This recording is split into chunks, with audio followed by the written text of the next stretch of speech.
It is something everyone breathes, something everyone is in. Like a fog, it obscures our vision. Until we are awakened, we live with the delusion that we are immune to it. We think we're in control. We think we are autonomous. Only because we have forgotten. We have forgotten history, and we have forgotten to listen to the past, to our ancestors. They too were in it, and yet some enlightened souls saw through the veil.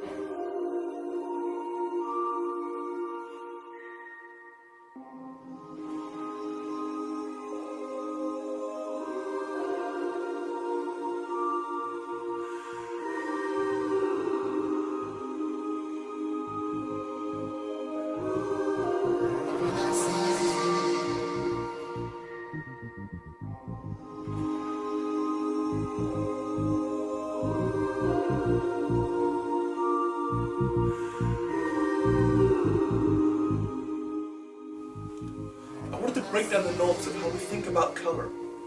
The digital age is so advanced that with pixels we can create millions and millions of sensual colours that can be celebrated through design, and the passion of raw nature just flowing through the element of design that we've created.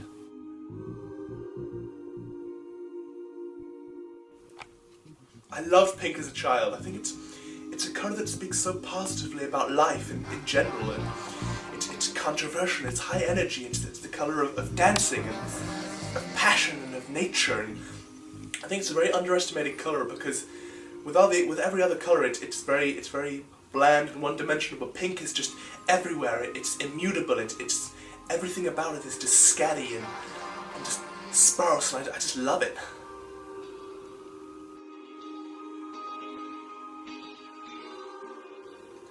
I started when I was 16, and at that time there was one typology of music I really loved and really influenced me, a creed of music, if you will.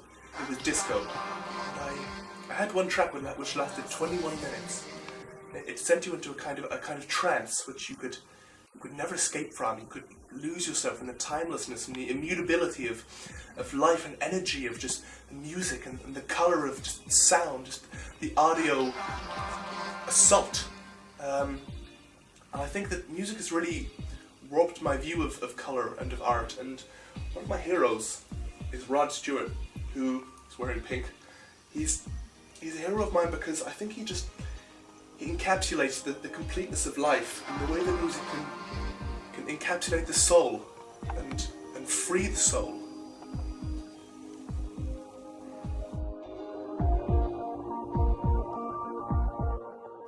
I design for everyone, to make everyone's lives better. People think I'm arrogant, but I think I'm quite selfless. I design for the world. I don't design out of some sort of selfish pleasure, which people seem to think I do. I design for people who can't design for themselves, and I think people need that artistic influence to tailor and shape the passion and energy of their lives, because we all need the artistic deity of colour and energy, the controversial power that fuels us to just live our lives as human beings.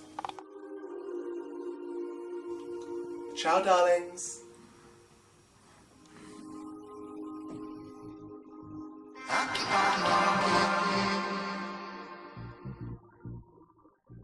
The Garbo Rubbish Waste Can is an award-winning design. It is part of the permanent collection of the Museum of Modern Art. It has sold millions worldwide. He has managed to turn an ordinary rubbish bin into a sculpture. The fluid, sensual curves have become a trademark of Rashid's work. Technological advances in moulding polypropylene allowed Umbria to achieve the thinness of the skin-like translucent plastic.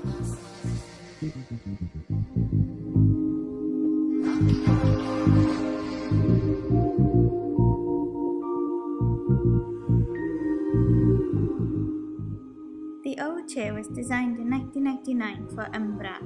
It's a stackable chair made from high-impact polypropylene with a matte finish. Its legs are powder-coated with nylon feet. He has designed the interior of the Miramoto restaurant. This was the first restaurant he designed. He calls his design democratic, an attempt to use the most modern design and production procedures to make objects for everyday use into pleasurable sensual experience accessible to all. One of the ways he has created a sensual environment is the lighting he's used.